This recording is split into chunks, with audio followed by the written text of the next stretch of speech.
ସାଙ୍ଗମାନେ ଆଜିକା ସମୟରେ ସମସ୍ତେ ରୋଜଗାର କରୁଛନ୍ତି, ସମସ୍ତେ ଟଙ୍କା କମାଉଛନ୍ତି।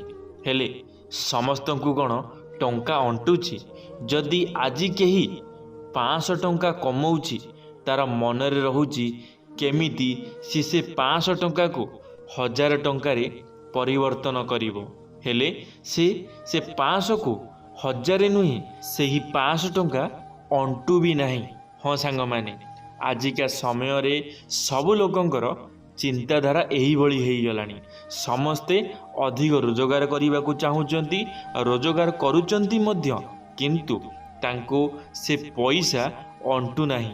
ଯେତେ ରୋଜଗାର କଲେ ମଧ୍ୟ ଟଙ୍କା ସେମାନଙ୍କୁ ଅଣ୍ଟୁ ନାହିଁ। ହେଲେ କାହିଁକି ଅଣ୍ଟୁ ନାହିଁ?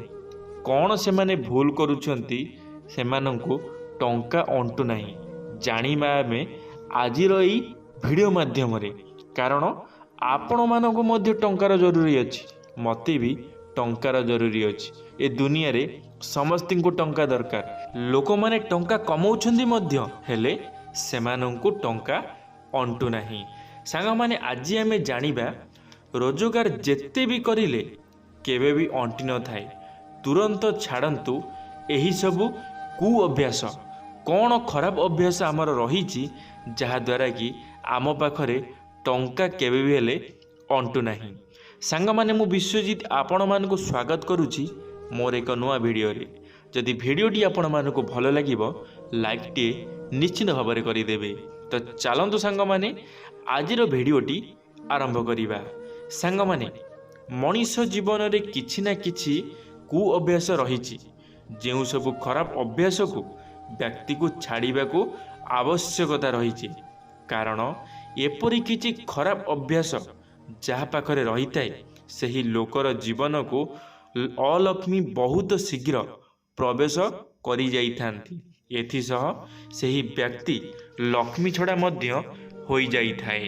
ତେବେ କ'ଣ ସେହି ସବୁ ଖରାପ ଅଭ୍ୟାସ ଯାହାକି କିଛି ମନୁଷ୍ୟମାନଙ୍କ ପାଖରେ ରହିଥାଏ, ଯାହା ତାଙ୍କୁ ଛାଡ଼ିବା ଜରୁରୀ ହୋଇଥାଏ? ଚାଲନ୍ତୁ ଜାଣିବା। ପ୍ରଥମରେ ହେଉଛି, ଅନେକ ଲୋକ ବସିବା ସମୟରେ ଗୋଡ଼କୁ ହଲାଇଥାନ୍ତି, ଏପରିକି ଶୋଇବା ସମୟରେ ମଧ୍ୟ ଗୋଡ଼କୁ ହଲାଇଥାନ୍ତି, ଯାହାକି ତାଙ୍କର ଏକ ନୀତିଦିନିଆ ଅଭ୍ୟାସରେ ପରିଣତ ହୋଇଯାଇଥାଏ। ତେବେ ଏହି ଅଭ୍ୟାସକୁ ବ୍ୟକ୍ତିଙ୍କୁ ଛାଡ଼ିବା ଦରକାର ହୋଇଥାଏ। କାରଣ ଏହା କରିବା ଦ୍ୱାରା ବ୍ୟକ୍ତି ଲକ୍ଷ୍ମୀ ଛଡ଼ା ହୋଇଯାଇଥାଏ। ଯେତେ ରୋଜଗାର କରିଲେ ମଧ୍ୟ ସବୁବେଳେ ଅଭାବ ଅନାଟନ ଲାଗି ରହିଥାଏ। ସାଙ୍ଗମାନେ, ଆଜିକା ସମୟରେ ଲୋକମାନଙ୍କର ଗୋଟିଏ ଅଭ୍ୟାସ, ଯଦି ସେମାନେ କୌଣସି ବି ଜାଗାରେ ବସିଥାନ୍ତି ବା ଶୋଇଥାନ୍ତି, ସେମାନଙ୍କୁ ଗୋଡ଼ ହଲେଇବା ପାଇଁ ବହୁତ ଭଲ ଲାଗିଥାଏ। ଆଉ ଘର ଲୋକମାନେ ବି ଆପଣମାନଙ୍କୁ ବହୁତ ଥର ମନା ମଧ୍ୟ କରିଥାନ୍ତି କି ଗୋଡ଼ ହଲାନ୍ତୁ ନାହିଁ। ଯଦି କୌଣସି ଜାଗାରେ ବସିଛନ୍ତି ତାହେଲେ ଗୋଡ଼ ହଲାନ୍ତୁ ନାହିଁ, ଭଲ ନୁହେଁ। କିନ୍ତୁ କ'ଣ ଭଲ ନୁହେଁ ସେ କଥା ଆପଣମାନେ ଜାଣିନଥିଲେ, କିନ୍ତୁ ମୁଁ ଆଜି ଆପଣମାନଙ୍କୁ ଜଣାଇ ଦେଉଛି, ଯଦି ଆପଣମାନେ କୌଣସି ବି ଜାଗାରେ ବସି ଗୋଡ଼ ହଲାଉଛନ୍ତି ତାହେଲେ ଆପଣମାନେ ଜାଣି ରଖନ୍ତୁ, ଆପଣମାନେ ଗୋଟିଏ ସମୟରେ ଲକ୍ଷ୍ମୀ ଛଡ଼ା ହୋଇଯିବେ। ଆପଣଙ୍କ ପାଖରେ ଟଙ୍କାଟାଏ ମଧ୍ୟ ବଞ୍ଚିବ ନାହିଁ। ସବୁବେଳେ ଜୀବନ ଅଭାବ ଅନାଟନରେ ଚାଲିବ। ଦ୍ୱିତୀୟରେ ହେଉଛି, ବହୁତ ଲୋକ ବାରମ୍ବାର ନିଜ ପାଟିରେ ହାତ ମାରିକି ହାତକୁ ଅଇଁଠା କରିଥାନ୍ତି, ହାତର ନଖକୁ ବସି କାମୁଡ଼ିଥାନ୍ତି। ଏହା ବହୁତ ଖରାପ ଅଭ୍ୟାସ ହୋଇଥାଏ। କାରଣ ସେହି ଅଇଁଠା ହାତକୁ ଯଦି ଭୁଲରେ କୌଣସି ଜିନିଷରେ ମାରି ଦେଇଥାନ୍ତି, ତାହା ଅପବିତ୍ର ହୋଇଯାଇଥାଏ। ଏଥିଦ୍ୱାରା ମାତା ଲକ୍ଷ୍ମୀ ରୁଷ୍ଟ ହୋଇଯାଇଥାନ୍ତି। ସାଙ୍ଗମାନେ, ଆମମାନଙ୍କର ଅଭ୍ୟାସ, ଛୋଟ ଛୁଆମାନଙ୍କର ମଧ୍ୟ ଅଭ୍ୟାସ, ସେମାନେ ପାଟିରେ ହାତ ପୁରେଇଥାନ୍ତି। ଆଉ ସେମାନେ ପାଟିରେ ହାତ ପୁରେଇ କୌଣସି ଜାଗାରେ ଯଦି ହାତ ମାରି ଦେଇଥାନ୍ତି, କୌଣସି ଠାକୁରଙ୍କର ଜିନିଷରେ, ଠାକୁରଙ୍କର ପ୍ରସାଦରେ ହାତ ମାରି ଦେଇଥାନ୍ତି, ତାହେଲେ ସେ ଅପବିତ୍ର ହୋଇଯାଇଥାଏ, ସେ ଅଇଁଠା ହୋଇଯାଇଥାଏ। ତ ସେଥିପାଇଁ ଘରେ ଯଦି ଛୋଟ ଛୁଆ ଅଛନ୍ତି ବା ଘରେ ଯଦି କେହି ପାଟିରେ ହାତ ପୁରାଉଛନ୍ତି, ତାହେଲେ ସେମାନଙ୍କୁ ମନା କରନ୍ତୁ କୌଣସି ବି ଜାଗାରେ ହାତ ନ ମାରିବା ପାଇଁ। ତୃତୀୟରେ ହେଉଛି, ଅନେକ ଲୋକ ଯେଉଁ ବସ୍ତ୍ରରେ ଶୌଚ ହୋଇଥାନ୍ତି, ଅର୍ଥାତ୍ ଯେଉଁ ବସ୍ତ୍ର ପିନ୍ଧି ମଳମୂତ୍ର ତ୍ୟାଗ କରିଥାନ୍ତି, ସେହି ବସ୍ତ୍ର ପିନ୍ଧି ଘର ମଧ୍ୟକୁ ପ୍ରବେଶ କରିଯାଇଥାନ୍ତି, ଯାହାକି ଘରୁ ଲକ୍ଷ୍ମୀ ଛାଡ଼ିଯିବା ଭଳି ଏକ କୁ ଅଭ୍ୟାସ ଅଟେ। ତେଣୁ ଏପରି ଅଭ୍ୟାସ ଥିଲେ ତାହାକୁ ତୁରନ୍ତ ବଦଳାଇବାକୁ ଚେଷ୍ଟା କରନ୍ତୁ। ସାଙ୍ଗମାନେ, ଏଇ ଜିନିଷଟି ଆଜିକା ସମୟରେ ଅଧିକ ଦେଖିବାକୁ ମିଳୁଛି। ଗୋଟିଏ ସମୟ ଥିଲା ଲୋକମାନେ ବହୁତ ମାନୁଥିଲେ ଠାକୁରଙ୍କୁ, ନିଜର ଲାଟ୍ରିନ୍ ବାଥରୁମ୍ କପଡ଼ା ଅଲଗା କରୁଥିଲେ। ହେଲେ ଆଜିକା ସମୟରେ ଲୋକମାନେ ଅଧିକ ଶିକ୍ଷିତ ହେଲେ ମଧ୍ୟ ସେମାନେ ଭୁଲ କରୁଛନ୍ତି। ସେମାନେ ସେଇ ଘର ଭିତରେ ଗୋଟିଏ ଡ୍ରେସ୍ ପିନ୍ଧି ଯଦି ବାଥରୁମ୍ ଯାଉଛନ୍ତି, ଲାଟ୍ରିନ୍ ଯାଉଛନ୍ତି, ସେଇ ଡ୍ରେସ୍ରେ ହିଁ ସେ ଭଗବାନଙ୍କର କିଛି କାମ କରିଦେଉଛନ୍ତି। କିନ୍ତୁ ଏହି ଜିନିଷଟି ସମସ୍ତେ କରୁନାହାନ୍ତି, କୌଣସି ଜାଗାରେ କରୁଛନ୍ତି। ଆଉ ଏଇ ଜିନିଷଟିକୁ ଲୋକମାନଙ୍କୁ ବଦଳାଇ ଦେବାର ଅଛି, ନହେଲେ ସେମାନେ ବହୁତ ଅସୁବିଧାରେ ପଡ଼ିପାରନ୍ତି। ଚତୁର୍ଥରେ ହେଉଛି ପିନ୍ଧିଥିବା ପାଲଟା ବସ୍ତ୍ରକୁ ଘରର କବାଟ ଉପରେ ବା ଏଣେ ତେଣେ ଫିଙ୍ଗିବା ଉଚିତ ନୁହେଁ। ଏହା ଜମାରୁ ମଧ୍ୟ ଭଲ ଅଭ୍ୟାସ ହୋଇନଥାଏ।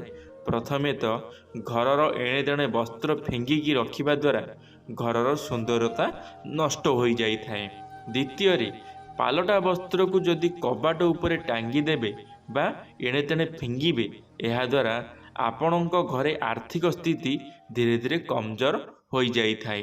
ସାଙ୍ଗମାନେ, ଆମମାନଙ୍କର କାମ କ'ଣ ନା, ଆମେ ଗୋଟେ ଡ୍ରେସ୍ ଯଦି ପିନ୍ଧିଥାଉ, ଆଉ ସେ ଡ୍ରେସ୍ ଯଦି ଆମେ ସକାଳେ ପିନ୍ଧିଛେ, ଆଉ ସେ ଡ୍ରେସ୍କୁ ଆମେ ରାତିରେ ବଦଳିବାର ଅଛି, ଆମେ ସେ ଡ୍ରେସ୍କୁ ବଦଳିଥାଉ ଆଉ ସେ ଡ୍ରେସ୍କୁ ସେମିତି ଫୋପାଡ଼ି ଦେଇଥାଉ। ସେମିତି ଫୋପାଡ଼ି ଦେଇଥାଉ, ନହେଲେ ଆମର ଘରର କବାଟ ଉପରେ ଆମେ ଫୋପାଡ଼ି ଦେଇଥାଉ। କିନ୍ତୁ ଏହି ଜିନିଷ ହିଁ ଆମ ଜୀବନର ସବୁଠାରୁ ବଡ଼ ଭୁଲ। ଏଥିପାଇଁ ଆଜି ଆମେ ଭିକ ମାଗୁଛେ, ଏଥିପାଇଁ ଆଜି ଆମେ ଦରିଦ୍ର, ଏଥିପାଇଁ ଆମ ପାଖରେ ଆଜି ଟଙ୍କାଟାଇ ମଧ୍ୟ ନାହିଁ। ଯେତେ ରୋଜଗାର କଲେ ମଧ୍ୟ ଆମ କତିରେ ଅଣ୍ଟୁ ନାହିଁ। କାରଣ ଆମ ଗୁଣ ହେଉଛି ଖରାପ, ଆମ କର୍ମ ହେଉଛି ଖରାପ। ଆମେ ଚାହୁଁନୁ କି ଆମ ଘରକୁ ମାତା ଲକ୍ଷ୍ମୀ ଆସନ୍ତୁ। ମାତା ଲକ୍ଷ୍ମୀ କେବେ ବି ହେଲେ ଘରେ ଅଳିଆମଳିଆ ହେଇଥିଲେ କେବେ ବି ହେଲେ ଆସିବେ ନାହିଁ। ଗୋଟିଏ କଥା ଧ୍ୟାନ ରଖିଥାନ୍ତୁ, ଯେତେବେଳେ ଆପଣମାନେ ମାଣ ବସାଉଛନ୍ତି, ଆପଣଙ୍କ ଘରକୁ ପୁରା ଧୋଇ ନିପି ସଫାସୁତୁରା ରଖୁଛନ୍ତି, କିନ୍ତୁ ଆପଣଙ୍କ ଘରେ ମାଣବସା ସରିଲା ପରେ କ'ଣ ହେଉଛି? ଘର ଫେର ଅଳିଆମଳିଆ କରୁଛନ୍ତି। ଆପଣମାନେ ଗୋଟିଏ ଦିନ ପାଳିଦେଲେ ହେବନି, ସବୁଦିନ ସଫାସୁତୁରା ରଖିବାର ଅଛି। ଗୋଟିଏ ଦିନରେ ସବୁ ଜିନିଷ କାମ ହୋଇଯାଇନଥାଏ। ସେଥିପାଇଁ ଡେଲି ଘରେ ଝାଡ଼ୁ ମାରିବାର ଅଛି, ଡେଲି ରେଗୁଲାରି ସଫାସୁତୁରା ରଖିବାର ଅଛି। ସାଙ୍ଗମାନେ, ଉପରୋକ୍ତ ଏହିସବୁ ଅଭ୍ୟାସ ରହିଥିଲେ ତାହାକୁ ତୁରନ୍ତ ଛାଡ଼ିବାକୁ ଚେଷ୍ଟା କରନ୍ତୁ, ଯାହାଦ୍ୱାରା ଆପଣଙ୍କ ଘରେ ସଦା ସର୍ବଦା ମାତା ଲକ୍ଷ୍ମୀଙ୍କର ବାସ ରହିପାରିବ। ଧନ୍ୟବାଦ ସାଙ୍ଗମାନେ। ଆଶା କରିବି ମୋର ଏହି ଭିଡ଼ିଓଟି ଆପଣମାନେ ଦେଖିଲା ପରେ ନିଶ୍ଚିନ୍ତ ଭାବରେ ନିଜକୁ ପରିବର୍ତ୍ତନ କରିବେ। ଯାହା ବି ଆପଣଙ୍କ ଦ୍ୱାରା ଭୁଲ ସବୁ ହୋଇଯାଇଛି, ସେ ଭୁଲକୁ ମଧ୍ୟ ସୁଧାରିବେ। ଯଦି ଭିଡ଼ିଓଟି ବି ଆପଣମାନଙ୍କୁ ଭଲ ଲାଗିଥିବ, ଲାଇକ୍ଟିଏ ମଧ୍ୟ କରିଦେବେ। ସାଙ୍ଗମାନଙ୍କ ମଧ୍ୟରେ ସେୟାର ନିଶ୍ଚିନ୍ତ ଭାବରେ କରିଦେବେ। କମେଣ୍ଟ ବକ୍ସରେ ଆପଣମାନଙ୍କର ମତାମତ ନିଶ୍ଚିନ୍ତ ଭାବରେ ରଖିବେ। ଯଦି ଆପଣମାନେ ଆମ ଚ୍ୟାନେଲରେ ପ୍ରଥମ ଥର ପାଇଁ ଆମ ଟକିଂ ୱାର୍ଲ୍ଡ ୟୁଟ୍ୟୁବ୍ ଚ୍ୟାନେଲକୁ ସବସ୍କ୍ରାଇବ୍ ନିଶ୍ଚିନ୍ତ ଭାବରେ କରିଦେବେ। ଧନ୍ୟବାଦ ସାଙ୍ଗମାନେ। ଜୟ ଜଗନ୍ନାଥ, ଜୟ ମା ଶାରଳା, ଜୟ ଶ୍ରୀକୃଷ୍ଣ।